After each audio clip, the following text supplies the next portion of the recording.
अक्का, मी आलो. बाकीच्या सगळ्या जगाला पंडितचा विसर पडला, तरी 3 माणसे अशी होती की त्यांना पंडितची आठवण झाल्या वाचून दिवस मावळत नव्हता आणि रात्र उजाडत नव्हती. ती माणसे म्हणजे काशाक्का, बहिणाताई आणि नाईक काका. आज 5 वर्षे नाना तऱ्हेचे तर्कवितर्क करीत ती दिवस कंठीत होती. पोरबुद्धीला पोच नसतो आणि रागलोभाचा उमाळा लहान वयात आवरता येत नाही. पंडितला अपमान असह्य होऊन वैतागाच्या भरात तो कुठेतरी निघून गेला असला तरी आज ना उद्या त्याला आपली चूक उमगेल आणि तो परत येईल अशी आशा प्रथम त्यांना वाटत होती. पण 6 महिने झाले, वर्ष होऊन गेले, तरीही तो आला नाही. एवढेच नव्हे तर त्याचे खुशालीचे पत्र किंवा निरोपही आला नाही. तेव्हा मात्र त्यांच्या मनातली आशा मावळू लागली आणि तिच्या जागी शंका, कुशंका आणि निराशाही डोकावू लागली.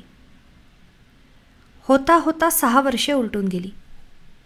आता पंडितची पुनर्भेट होणे कठीणच असे वाटून त्यांच्या अंतर्यामी कालवाकालव होई. दुसऱ्या कोणत्या तरी विषयात मन गुंतवून पंडितच्या आठवणीत दडवून टाकण्याचे विचार त्यांच्या मनात प्रबल होऊ लागले. म्हणूनच की काय, देहू, आळंदी, नाशिक, पंढरपूरसारखी जवळपासची तीर्थक्षेत्रे पाहण्याच्या इराद्याने ती बाहेर पडली. त्यांचा पहिला मुक्काम पुण्याला झाला. ज्यांच्या विद्यार्जनास नाईक काकांची बहुमोल मदत झाली होती आणि आता ज्यांची डॉक्टरी भरभराटीस आली होती, त्या कोदंडरावांकडे ही मंडळी उतरली. डॉक्टर कोदंडराव आणि त्यांच्या घरची सर्वच माणसे पाहुण्यांचे आदरातिथ्य मनोभावाने करत होती. डॉक्टरांच्या मुलामुलींनी तर काशाक्का आणि बहिणाताईशी 2 दिवसात इतकी गट्टी केली की कोणाला वाटे त्यांचा वर्षानुवर्षांचा घरोबा आहे. सुमन काशाक्कांना गोष्ट सांगा म्हणून आग्रह करी, तर कुमार बहिणाताईंना आपल्या पुस्तकातील चित्रे दाखवीत बसे. पाहुण्यांना डॉक्टरांच्या घरी खरी नवलाई कशाची वाटली असेल तर रेडिओची. आतापर्यंत त्यांनी रेडिओ पाहिला नव्हता. लाहोर, कलकत्ताच काय, पण विलायतेतल्या माणसाचे गाणे बोलणे ह्या एवढ्याशा लाकडी पेटीतून कसे ऐकू येते ह्याचे त्यांना आश्चर्य वाटे. हा भुताटकीचा चमत्कार म्हणून काशाक्का आश्चर्य व्यक्त करीत, तर ह्या साहेबाच्या करणीला बहिणाताई धन्यवाद देत. आज सकाळी काशाक्का तुळशीबागेतला राम पाहून परत आल्या तेव्हा कुमार पळत पळत त्यांच्याकडे गेला आणि त्यांचा हात धरून म्हणाला, चला अक्का हॉलमध्ये, भूत गाणं म्हणणारे आता पेटीत बसून. कुठलं भूत काढलंयस आज? काल संध्याकाळी कथा केलेलंच का?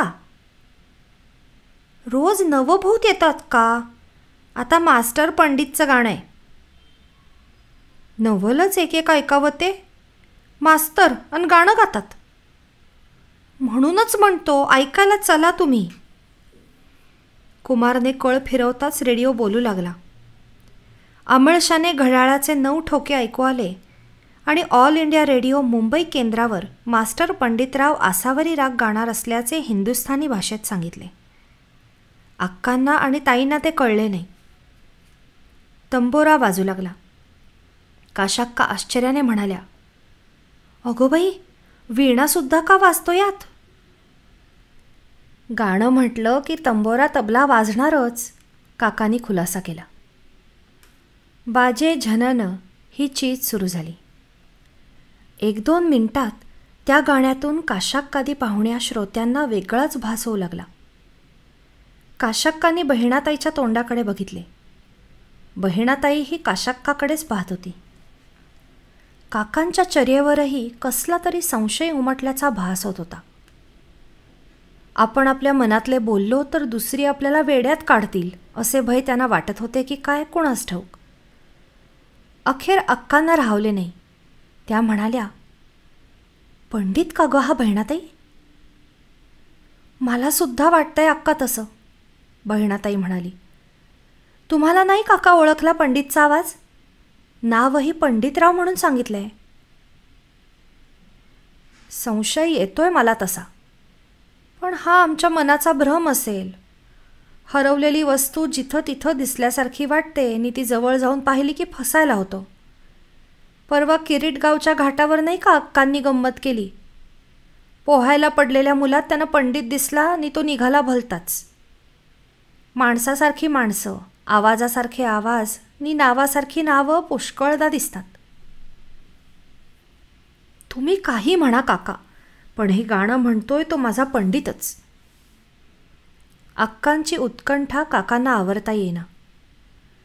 आशा धरून निराश होण्यापेक्षा मुळात आशाच न धरलेली बरी, हे काकांचे म्हणणे ऐकून अक्का चिडल्या. त्या म्हणाल्या, जेव्हा तेव्हा असा मोडता घालता तुम्ही. पंडित सापडावा असं तुम्हाला वाटत नाही. वासना तशी फळं येत आहेत. अक्कांच्या डोळ्यातल्या गंगा यमुनांना पूर आला. डॉक्टर कोदंडरावांना हा प्रकार कळला तेव्हा ते म्हणाले, पण ह्यात इतकं कोड्यात कशाला पडायला हवं? हे मास्टर पंडितराव कोण आहेत ह्याचा पत्ता ताबडतोब काढतो मी. आणि त्यांनी शक्य तितक्या लवकर भेटा, फार महत्त्वाचे आणि जरुरीचे काम, प्रवास खर्च देऊ, केव्हा येता ती तार करा, अशा आशयाची उत्तराचे हशील भरलेली तार मास्टर पंडितरावांना रेडिओ स्टेशनच्या पत्त्यावर केली. उत्तरासाठी त्यांना फार वेळ ताटकळावे लागले नाही. जेवणी खाणी होऊन मंडळी गोष्टी बोलत बसली असता तारवाल्याने पंडितरावांचे उत्तर आणले. रविवारी भेटायला येतो असे आश्वासन त्यांनी दिले होते. रविवारी येणार म्हणजे आजचा अर्धा शुक्रवार आणि उद्याचा सबंध शनिवार जायला पाहिजे.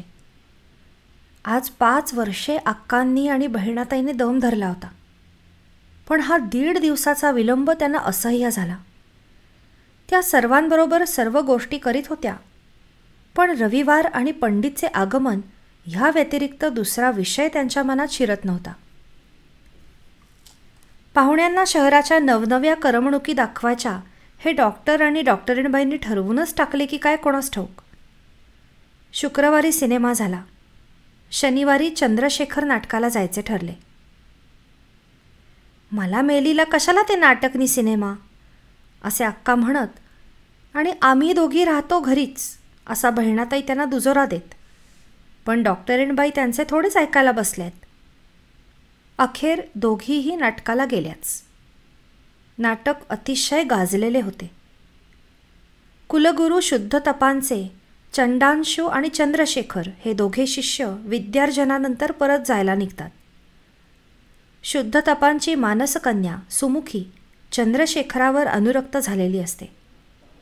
तोही तिच्या प्राप्तीबद्दल मनातून उत्सुक असतो, पण दोघेही संकोचामुळे आपल्या प्रेमाला वाचा फोडीत नाहीत. चंडांशू ती फोडतो आणि कुलगुरूंपाशी सुमुखीची मागणी करतो. कुलगुरू सुमुखीची संमती विचारतात तेव्हा मात्र ती आपले मनोगत त्यांना सांगते. तरी देखील आपली आज्ञा मी मान्य करीन असे म्हणते.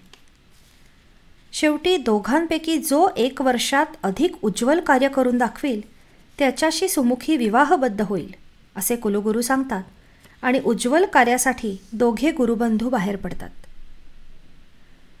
त्यांना अन्नान्न दशा झालेली आणि घरादारास मुकलेली काही दीन माणसे भेटतात. राजसेवकांच्या छळामुळे त्यांची अशी दुर्दशा झालेली असते. ती ह्या दोघांकडे सहाय्य मागतात. चंडांशू महत्कार्य करून सुमुखीला जिंकण्यास आतुर झालेला असल्यामुळे त्यांच्याकडे लक्ष न देता निघून जातो. पण चंद्रशेखरचे मन द्रवते. तो त्यांचे संकट निवारण्यासाठी सिद्ध होतो. राजा असिव्रताच्या पंडित सभेत चंडांशू जातो आणि आपल्या विद्येच्या प्रभावाने अजिंक्यपद आणि 1 लक्ष सुवर्णमुद्रा मिळवण्यास सिद्ध होतो. त्याच्या विद्वत्तेने पंडित सभा चकित होते, पण अखेर राजगुरूंनी केलेल्या प्रश्नाचे उत्तर देताना तो अडतो. त्याचवेळी चंद्रशेखर सभेत उपस्थित होतो व मित्राची अडचण कळताच तो त्याला उत्तर सुचवतो. त्यामुळे चंडांशूला सभा जिंकता येते व लक्ष सुवर्णमुद्रांची दक्षिणा मिळते. चंद्रशेखर नागवलेल्या प्रजाजनांचे गाऱ्हाणे राजसभेला सांगतो आणि राजसेवकांच्या अत्याचाराबद्दल धिक्कार करतो. आपल्या सेवकांचा धिक्कार तो आपलाच धिक्कार अशा चिडीने राजा असिव्रत चंद्रशेखरला हद्दपारीची शिक्षा देतो. पण चंद्रशेखर वेषांतर करून प्रजाजनात जातो व राजछलाचा प्रतिकार आपला आपण करायच्या सत्याग्रहाची शिकवण देऊन त्यांची संघटना करीत राहतो. वर्षसमाप्तीनंतर चंडांशू अजिंक्यपत्रे आणि सुवर्णमुद्रांच्या राशी कुलगुरूंपुढे ठेवून सुमुखीची मागणी करतो. पण चंद्रशेखर येईपर्यंत त्याला ते रुकार देत नाहीत. जनतेच्या क्लेश निवारणापुढे चंद्रशेखरला स्वतःच्या सुखाचा विसर पडतो. तो आपले सेवाव्रत निष्ठेने आणि हालअपेष्टा सोसून आचरित असता त्याचा शोध करीत कुलगुरू येतात व चंडांशूपेक्षा त्याचेच कार्य उज्ज्वलतर आहे असे ठरवून त्याला सुमुखीचे दान करतात. चंद्रशेखर नाटकाचे हे संविधानक तर प्रेक्षकांना चित्तवेधक वाटेच, पण त्या दीनजनांबद्दल चंद्रशेखरला वाटणारा कळवळा, त्यांच्यासाठी तो करीत असलेला त्याग, राजसेवकांकडून होणारा त्याचा छळ, त्यांच्या अरेरावीचा निर्भयपणे प्रतिकार करणारी त्यांची वीरवृत्ती इत्यादी गोष्टींनी प्रेक्षकांच्या भावना उचंबळून येत. चंद्रशेखरचा अभिनय आणि भावरम्य संगीत हे तर त्या नाटकाचे प्रमुख वैशिष्ट्य होते. ऋष्याश्रमातला जटाधारी आणि काळ्याभोर दाढीमिशा लावलेला तरुण चंद्रशेखर रंगभूमीवर आला तेव्हा बहिणाताईला चमकल्यासारखे झाले. तो आपला पंडित तर नव्हे अशी तिला शंका आली.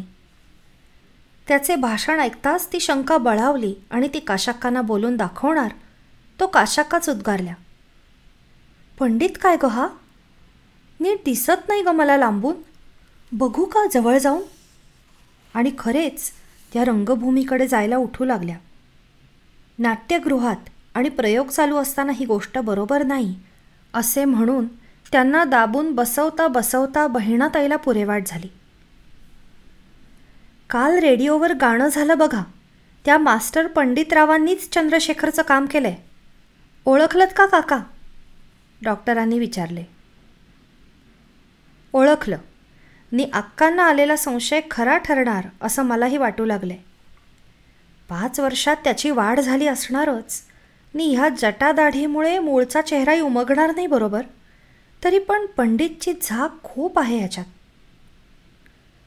पहिला अंक झाला, दुसराही संपत आला. बंडखोर जनतेचा पुढारी म्हणून चंद्रशेखरला पकडण्यात आले आणि राजदूतांचे दंडुके त्याच्या अंगावर आदळू लागले. त्या सरशी इतका वेळ आवरून धरलेला उमाळा अनावर होऊन बहिणाताई ओरडली, नका रे चांडाळांनो छळ करू माझ्या पंडितचा. आणि त्याच क्षणी अक्काही किंकाळी फोडून बसल्या जागी मूर्छित पडल्या. सर्व नाटकगृह कावरेबावरे होऊन तिकडे पाहू लागले. गलबल्यामुळे अंकाचा पडदा पाडावा लागला. डॉक्टरांनी मूर्छित अक्कांना मोटारीत घालून घरी नेले. जाताना नाटक संपताच मास्टर पंडितरावांना आपल्या घरी पाठवण्याबद्दल त्यांनी व्यवस्थापकांना सांगून ठेवले. तासाभराने सावध झालेल्या अक्कांनी पहिला प्रश्न विचारला, फार लागलंय का हो पंडितला? मुळीच कोणी काही केलं नाही त्याला. अहो नुसतं नाटक होतं ते. नाटकात खरोखर का कोणी कोणाला मारतं? डॉक्टर समजूत घालीत होते. तरी पण अक्कांचा त्यांच्या बोलण्यावर विश्वास बसेना. त्या म्हणाल्या, त्याला काही नाही झालंय म्हणताय तर दाखवत का नाही तुम्ही मला माझा पंडित? अक्का, नाटकात चंद्रशेखर झालेला आणि रेडिओवर गाणं म्हणणारा मास्टर पंडितराव मी तुम्हाला भेटवीन. सुदैवाने तोच तुमचा पंडित असला. इतके बोलणे होत आहे तोच दारात टांगा उभा राहिल्याचे ऐकू आले. पंडितराव आले असे म्हणत डॉक्टर सामोरे गेले, पण दुसरेच दोघे गृहस्थ आत आले. व्हिजिटचे बोलावणे आले असे डॉक्टरांना वाटले. आपणच ना डॉक्टर कोदंडराव? आलेल्या एका गृहस्थांनी विचारले. हो, काय हवाय आपणाला? नमस्कार प्रतिनमस्कार झाल्यावर आलेल्या गृहस्थांनी आपली ओळख करून दिली. केशवपूरहून आलोय आम्ही. मी केवडे वकील नि हे पिलुबुवा कोकिळ. इतक्यात माझघराच्या दारात पंडितला भेटण्याच्या आतुरतेने आलेल्या काशाक्का त्यांना दिसल्या. केवडे वकील म्हणाले, असं काशाक्का आहे तिथे? मग बरोबर आहे. पडदा पडल्याबरोबर रंगही न पुसता मास्तर डॉक्टर कोदंडरावांच्याकडे का निघून गेले हे आता लक्षात आलं. केशवपूरची मंडळी अशा अपरात्री इथे कशी ह्याचे आश्चर्य वाटण्यापेक्षा मास्टर पंडितराव म्हणजे चिरकाल दुरावलेला आपला पंडितच आहे आणि तो त्या गावात अगदी आपल्या जवळ आहे ह्याचे समाधान काशाक्कांना वाटले. काशाक्कांचे मन काळजीच्या आचेने अगदी विकल झाले होते. शोकाप्रमाणे हर्ष सोसण्याचीही कुवत त्यात नव्हती. आणखी कुठे हो गेला माझा पंडित, असे म्हणून काशाक्का मटकन खाली बसल्या आणि भिंतीला डोके टेकून त्याने डोळे मिटले. अक्कांना आत नेऊन निजवा बहिणाताई, डॉक्टर म्हणाले. मी नाही जायची आत, पंडित येऊ दे, त्याला बघणार मी डोळे भरून, काशाक्का उसळून म्हणाल्या. आपण भेटायला आला पंडितरावाला, डॉक्टरांनी केवढ्यानं विचारले. भेटायलाच नाही तर बोलवायला सुद्धा आलोय.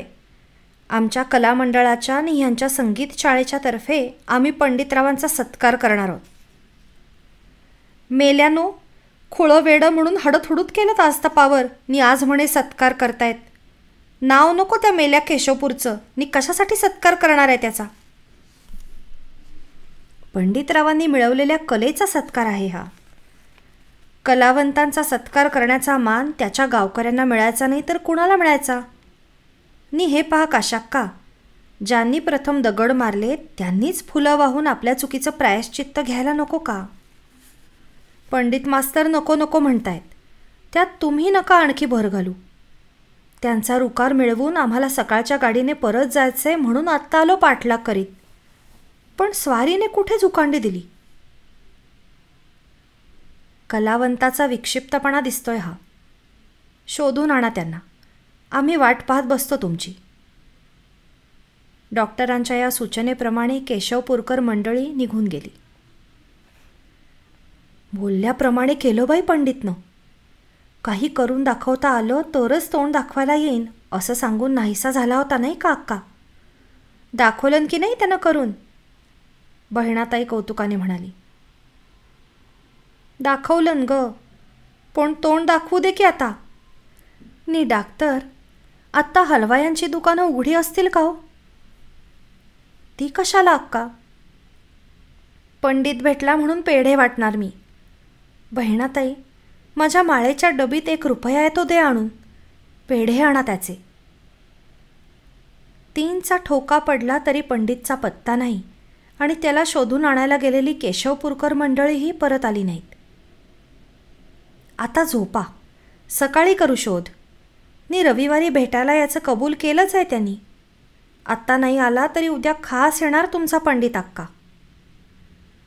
डॉक्टरांच्या सूचनेप्रमाणे मनात नसून सुद्धा अक्कांना उठावे लागले.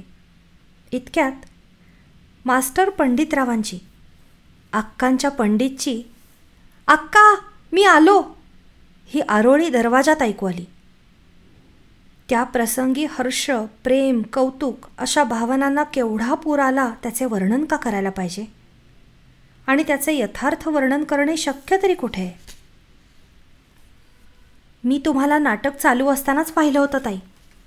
पहिल्यांदा काका दिसले पुढं तेव्हा वाटलं तुम्हीसुद्धा आला असाल, म्हणून बायकांच्या गॅलरीत पाहिलं तो खरंच. नि अक्कानं काय गोंधळ केला तोही कळला. मी घाबरून गेलो अगदी. पण इतका वेळ कुठं होतास, ताबडतोब पाठवायला सांगितलं होतं ना डॉक्टरांनी मॅनेजरला. पण मला अक्काच्यानी तुमच्या भेटीला तसं यायचं नव्हतं. बिऱ्हाडी जाऊन हे आणायचं होतं. बिऱ्हाडी गेलो तर ट्रंकेची किल्ली सापडेना. दुसऱ्या 10 किल्ल्या लावल्या पण 1 लागेल तर शपथ. शेवटी मिस्त्रीला बोलावून कुलूप उपटून काढलं. अरे पण आहे काय हे. ही माझी पहिली बिदागी. माझे गुरुजींनी तुम्ही दोघी ह्यांना पहिली प्राप्ती अर्पण करायचं ठरवलं होतं मी. गुरुजींना 5,000 रुपयांनी नवरत्नांचं पवित्रक दिलं. नि तुम्हाला हे. पंडितने रुमाल सोडून 2 पांढरी शुभ्र जरीकाठी पातळे काढली आणि त्यांच्या घड्या मोडून दोघींच्या अंगावर पसरल्या. आता काय म्हणायचं ह्या पोराला, बहिणाताई उद्गारली. पंडित माझा. अक्कांच्या कंठातून अधिक काही उमटेना.